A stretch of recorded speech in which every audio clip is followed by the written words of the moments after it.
I was probably 12 when I first found my body's owner's manual. It was in a bookshelf in a back room of the house, stuffed between my mom's old college textbooks. I didn't know it was my body's owner's manual. It only piqued my interest because, well, there were pictures of naked people in it. Ooh. So, of course, reading it felt like I was doing something forbidden. But while I'd seen my fair share of the body diagrams in the Encyclopedia Britannica, also forbidden in my mind, these naked bodies were different. They were weird. They were real. And the book included descriptions of stuff that no adult had ever explained to me. Now, don't get me wrong, my parents were really comfortable laying out the basics of sex and bodies to my siblings and me. But not stuff like this. Not masturbation and birth control methods and what a normal vulva is supposed to look like. By now, you might have guessed that the owner's manual I'm talking about is called Our Bodies, Ourselves. And while this book has been handed down from mothers to daughters for generations, it's not a medical textbook. It's literally a feminist collectivist zine that went big time. Seriously. It got its start as a stapled together bundle of mimeographed newsprint written by the attendees of a women's liberation conference in 1970. It had sold 250,000 copies by the time it was printed by a commercial publisher 3 years later. It got updates and revisions every few years and sold millions of copies in dozens of languages, until the Boston nonprofit behind the book stopped publishing it in 2018. But as helpful as it's been to women over the decades, the book isn't built on a lot of scientific evidence. It's more a compilation of passed down wisdom and homespun research. It's gotten better over time, but its latest edition still makes some really weird recommendations, like suggesting you can cure yeast infections by putting garlic in your vagina. But there's a reason a book like this is the one that women flock to. It's because for most of human history, there's been close to zero good information about women's bodies and how they work. That's finally starting to change. Today, we're going to find out why it's taken so long and what we know now that we didn't before. I'm Ashley Hamer, and this is Taboo Science, the podcast that answers the questions you're not allowed to ask.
So why is it that we know so little about women's anatomy? Well, the easy answer is because it's generally been men doing the discovering, and they've gotten a lot wrong.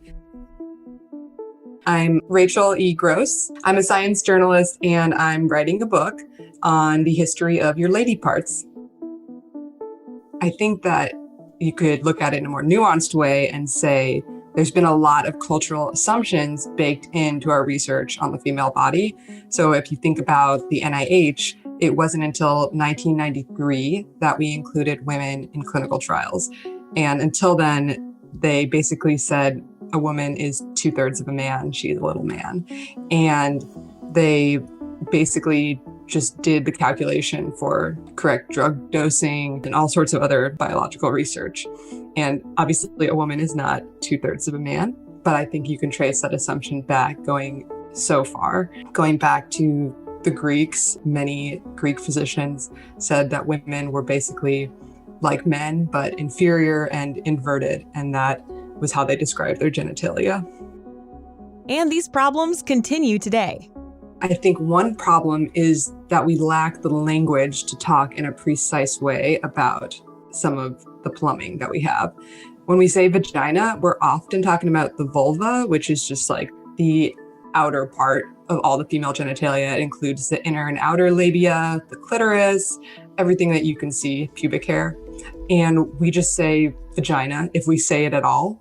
So it's really hard to get a handle on what's going on down there. Yeah, okay. This episode is named Vaginas, and that's not technically accurate for what we're talking about. I mean, to be fair, neither is vulvas. But female reproductive system is not a catchy name for a podcast episode, so I gave you the old bait and switch. Deal with it.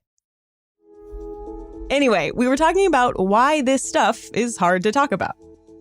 I would say that we're kind of taught to feel a lot of shame about that part of the body rather than to explore our own sexuality and anatomy. And again, that goes way back. So Hippocrates, the famous Greek doctor, he used a name for the entire female situation, and he called it tuadouan, excuse my Greek.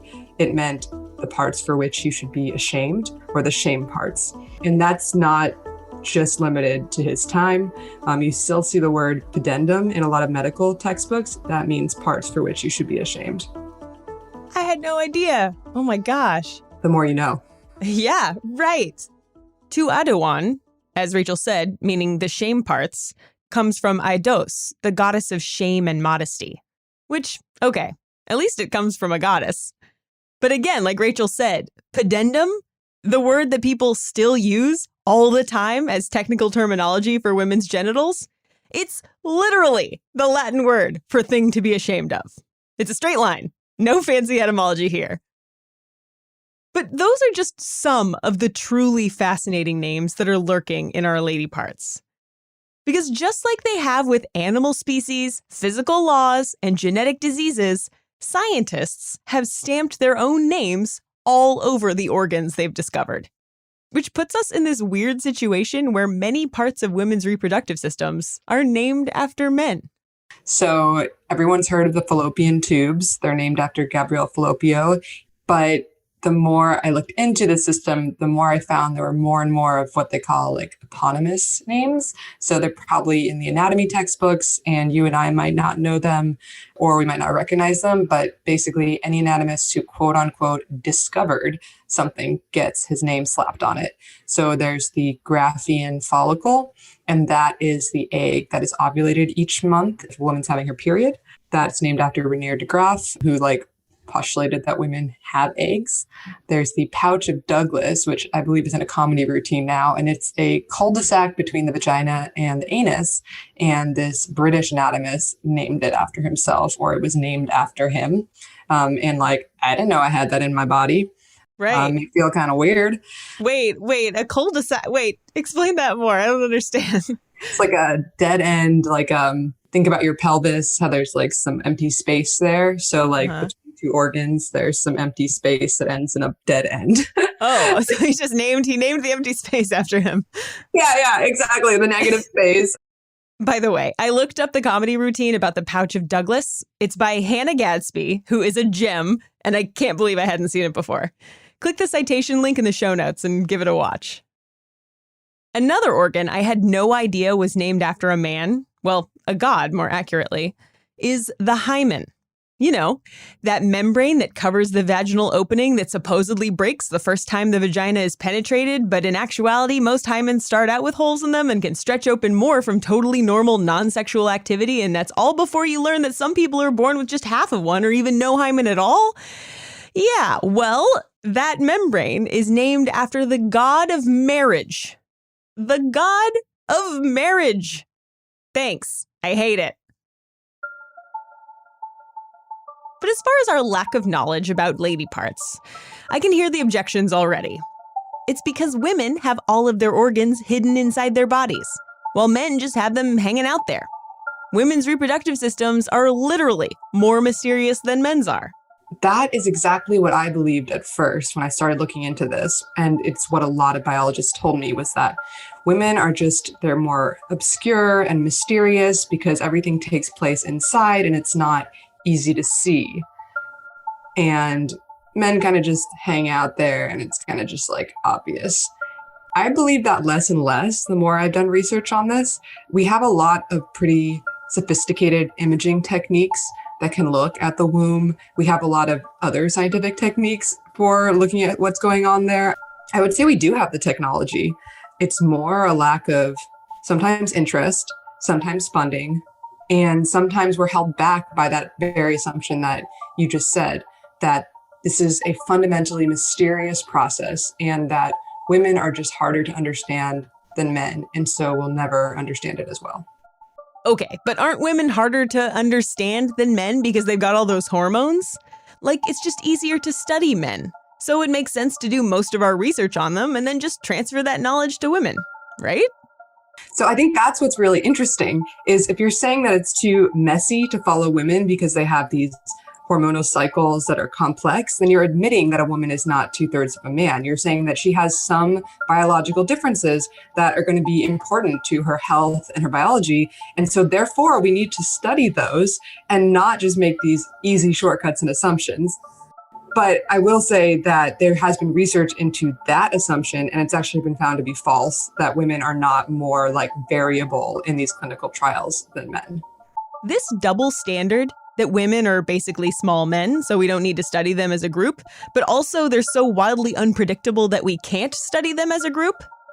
It's so ingrained that it even extends into animal research. A 2009 survey found that male lab animals outnumber females by up to 5-1 in some research areas. But the assumption that female animals are too hard to study because of their hormone cycles was just that, an assumption. That is, until 2014, when a team of scientists performed a meta-analysis of nearly 300 neuroscience studies that used mice as research subjects. After measuring the mice's physiological, cellular, hormonal, and behavioral traits over time, the scientists found that the female animals were no more variable than the males. They concluded that studies can include female mice without tracking their cycles, though it may be even better to track the hormones of every animal, regardless of sex. But science's mistakes when it comes to women, they go way, way back through the history of science and medicine, a history that was pretty much dominated by men. One of the people I bring up a lot is Andreas Vesalius. He is known as the father of anatomy. He was an Italian anatomist in the 16th century, and he basically cut open a ton of corpses, like thousands of corpses. And he said, we're no longer going to listen to the ancient physicians that I've mentioned. They didn't really look at human bodies because there were a lot of cultural taboos then. So we're going to do it from scratch, and we're going to only say what the eye can see and what we actually can experience. So he was known as like a very objective observer. However, as far as we know, he dissected very, very few women, a couple that died in childbirth, maybe out of his thousands of dissections. And that might have something to do with the fact that he never found the clitoris. He insisted that women had no clitoris and that only women who were diseased or otherwise malformed had, or hermaphrodites, had a clitoris because it was basically part of male anatomy. The clitoris is a structure that is homologous to the penis. It gets an erection. It's made of the same erectile tissues, and it has a similar makeup inside. So he argued with other anatomists at that time, including one named Raldo Colombo, who said the clitoris is a thing and it's a beautiful thing. And if you are nice to it, then it will shake sperm from it, just like a penis.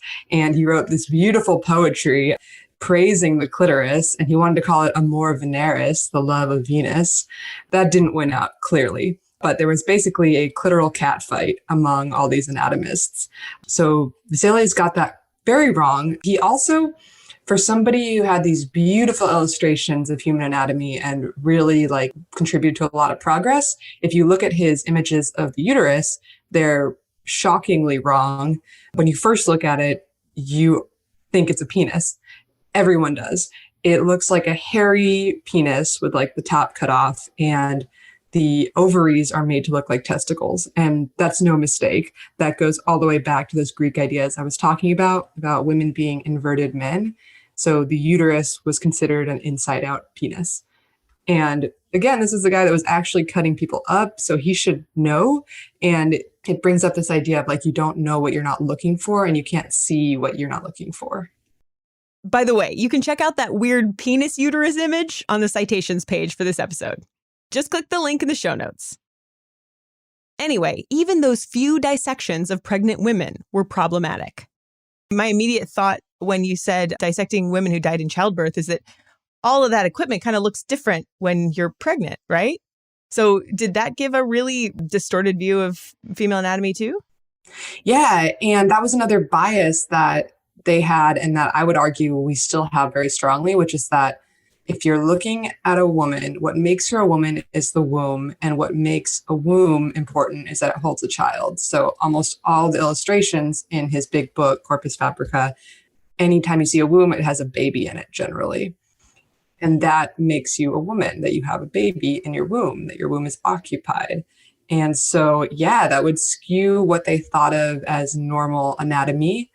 And it means that they're looking at a very specific biological process rather than what's happening during all the other years of a woman's life that she's not pregnant. I think a lot of people are surprised by how small the uterus is, right? I mean, how big is it? Yeah, I was super surprised. I did some shadowing on the birth and delivery ward at Massachusetts General Hospital, and I saw some uteruses.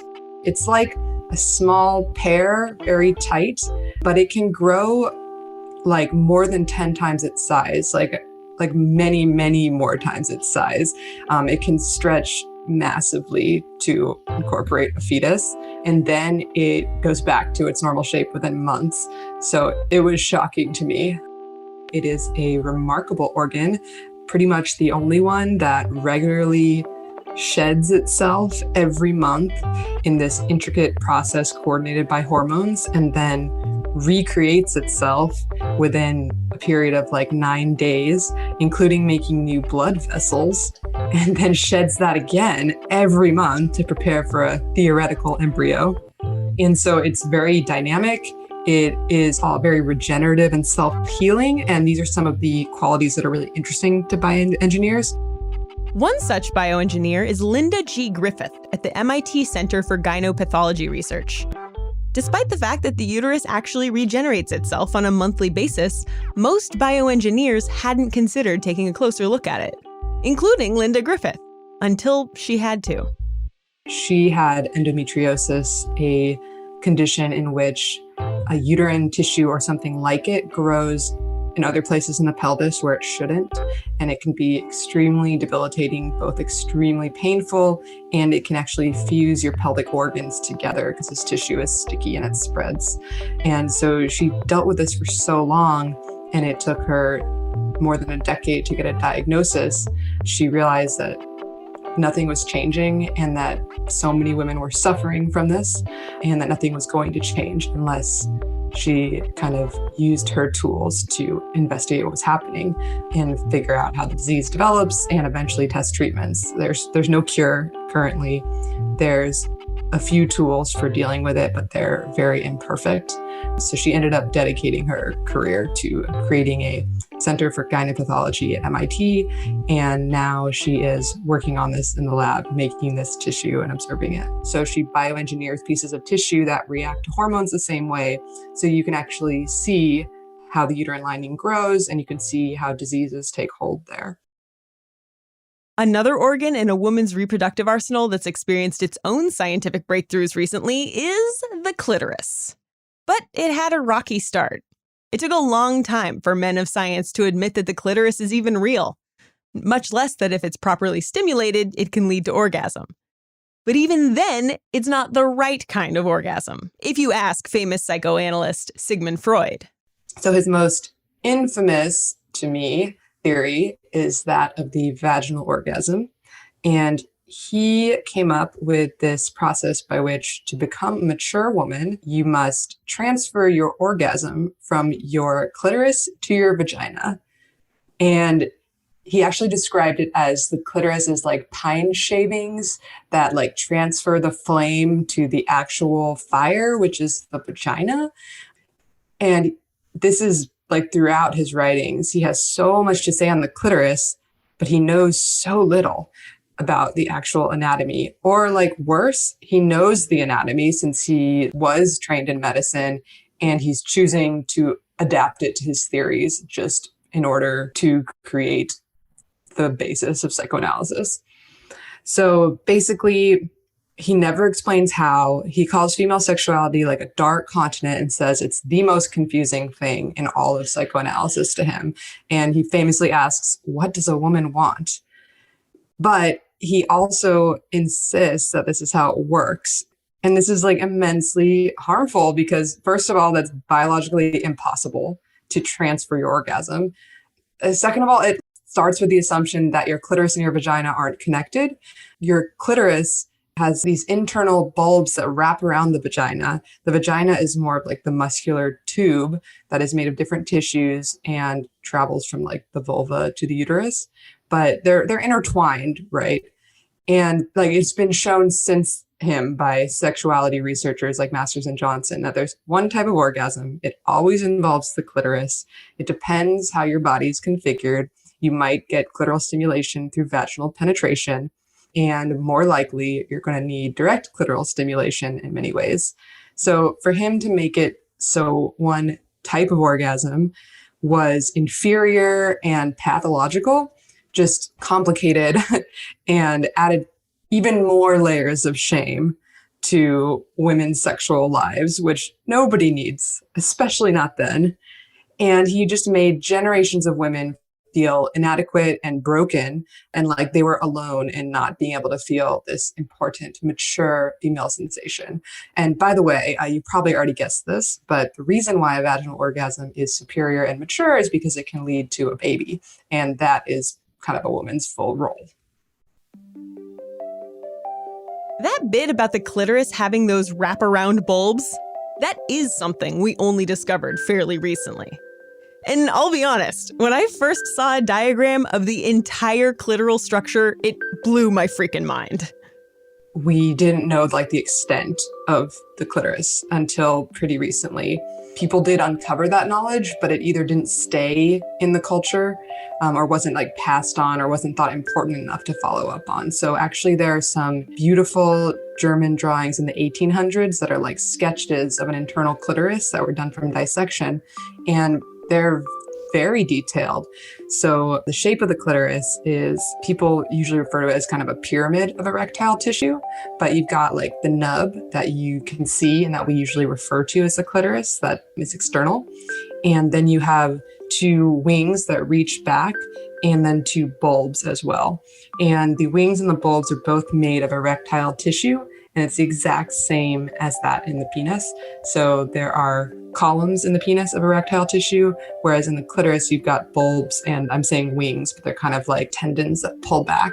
So I like to think of it as like burrito and taco, same materials, different configuration, exact same. So the importance of having like those deep erectile tissues is that you're getting stimulation from those as well as the head of the clitoris.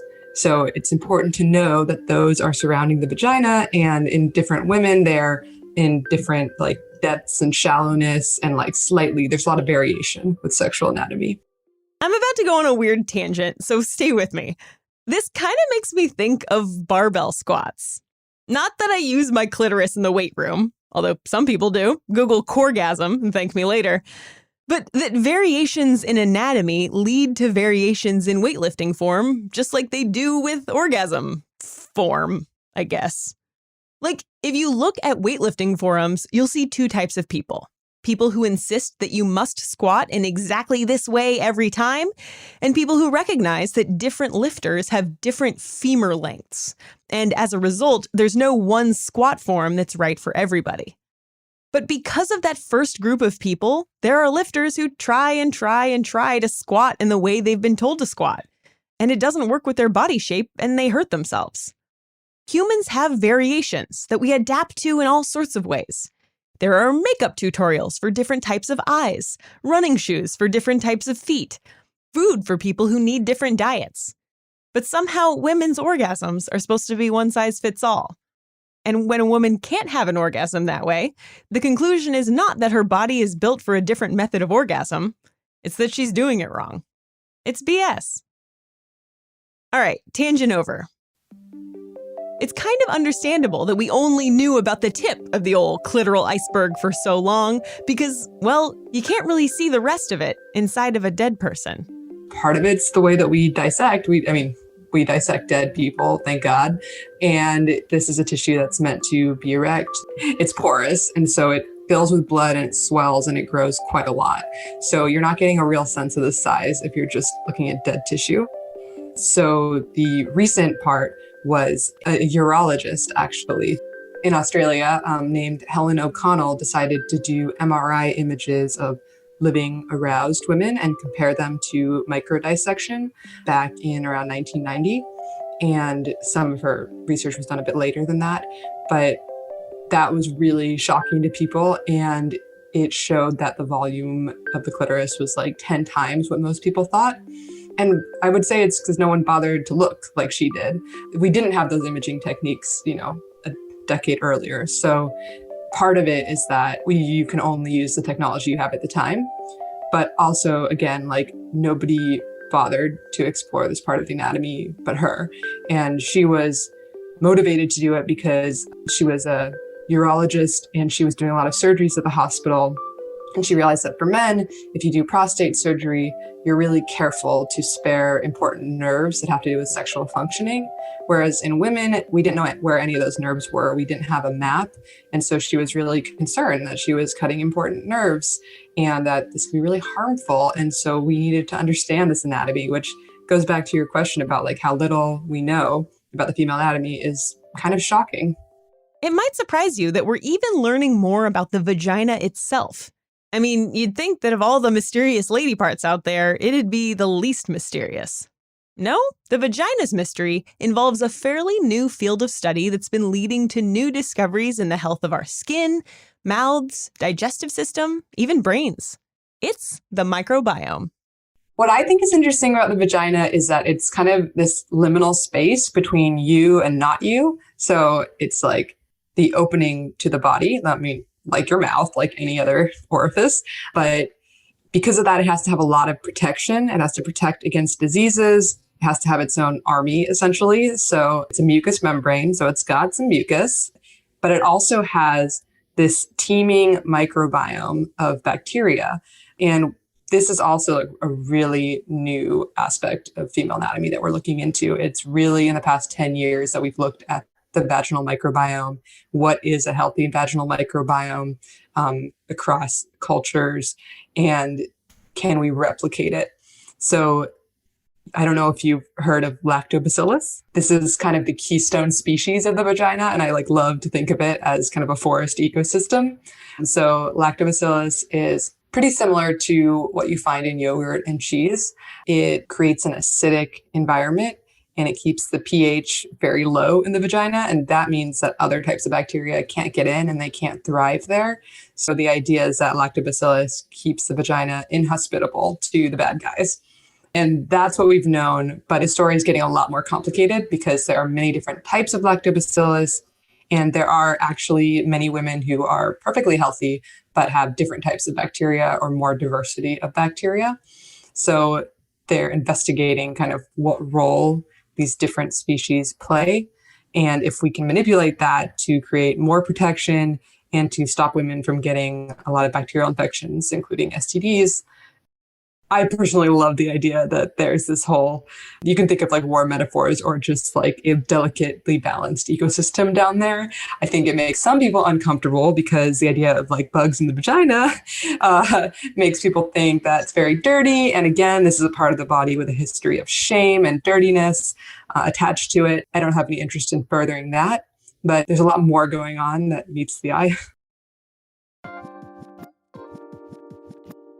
Okay, we've talked uteruses, clitorises, vaginas, hymens, fallopian tubes. What about the ovaries?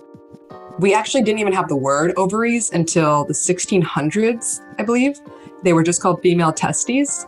And that goes back to multiple assumptions, one of which being that women produce sperm or seed, and so that the ovaries produce sperm just like the testes do. So they didn't even have their own name, basically. And what's interesting there to me is that there's some truth to the idea that they're like female testes, because these are the homologous parts, just like the clitoris and the penis. And when we talk about female and male body, like in some ways that's totally a convention and a box we're putting on it, because we have quite a lot of the same processes and materials going on. We've just decided to make women something that is more reproductive and more about the uterus and focus on a lot of the differences. However, ovaries don't make sperm, they do make eggs. And it took quite a lot of time to figure out that humans made eggs. It was in the 1800s that we finally saw the human egg and realized that that was an important part of fertilization and conception. Until then, it was sometimes thought that you had two types of seed, and sometimes thought that the female only provided the soil and that the male provided the life force. But also, I think that we often think of ovaries as the egg baskets, that their main purpose is to make eggs, and that's what we think about when we think of like preserving fertility, preserving ovaries, or cancer of the ovaries.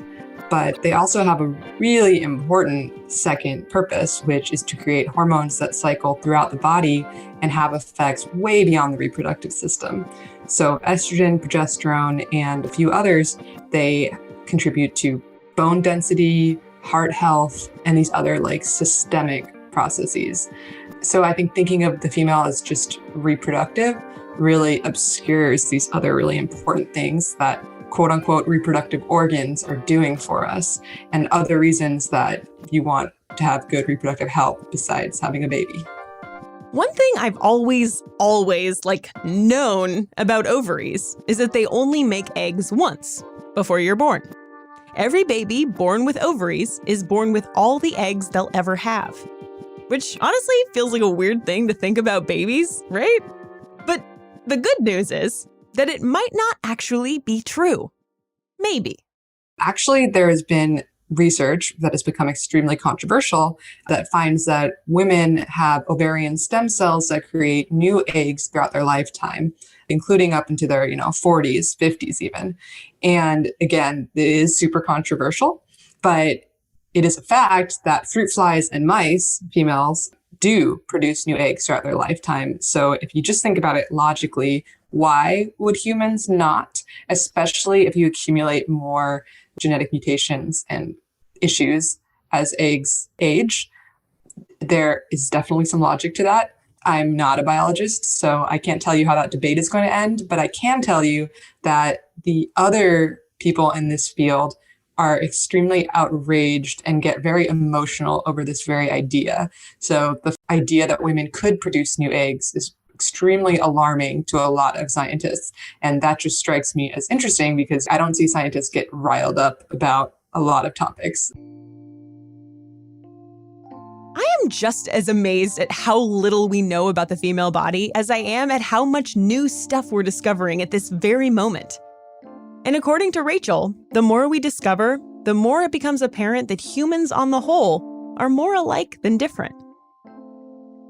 Framing this book was a challenge because we're looking at the female body, but like the deeper I get into this research, the less I am convinced that the female body is its own entity.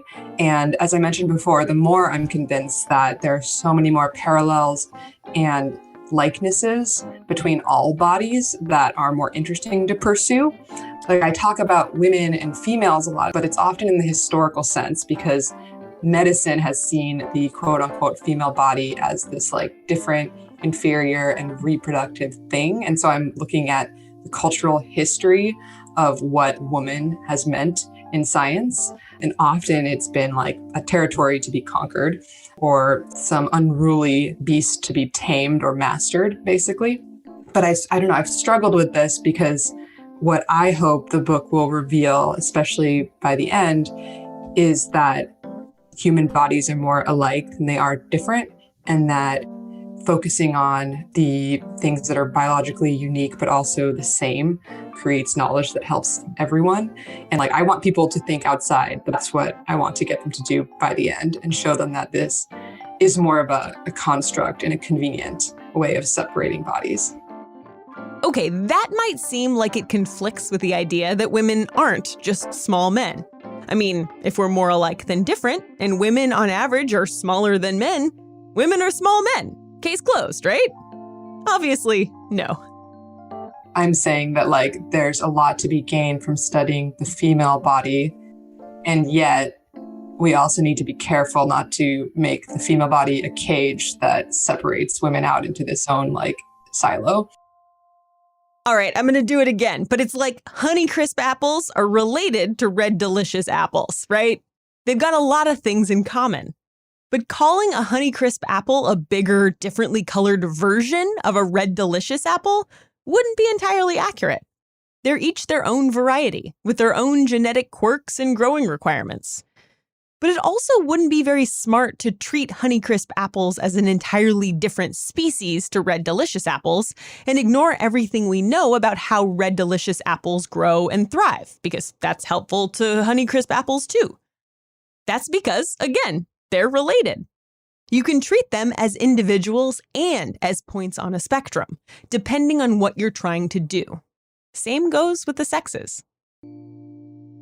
A famous Freud line is biology is destiny, and that's been taken to mean that your different biology dooms you to a certain fate and a certain role in life, including like your social role as a woman. And I would say biology is not destiny, anatomy is not destiny, but that's not to say it doesn't matter and doesn't have a lot to teach us.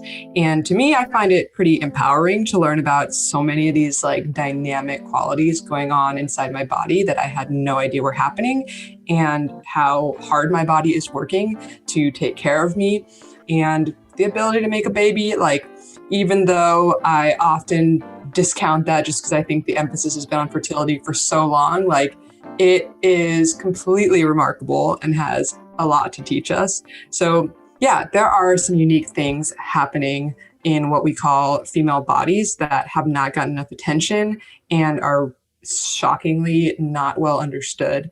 And they should be, with the caveat that biology can always be used politically against people, and has been historically against gay people and trans people. So we don't want to start attributing people's core identities to their biology.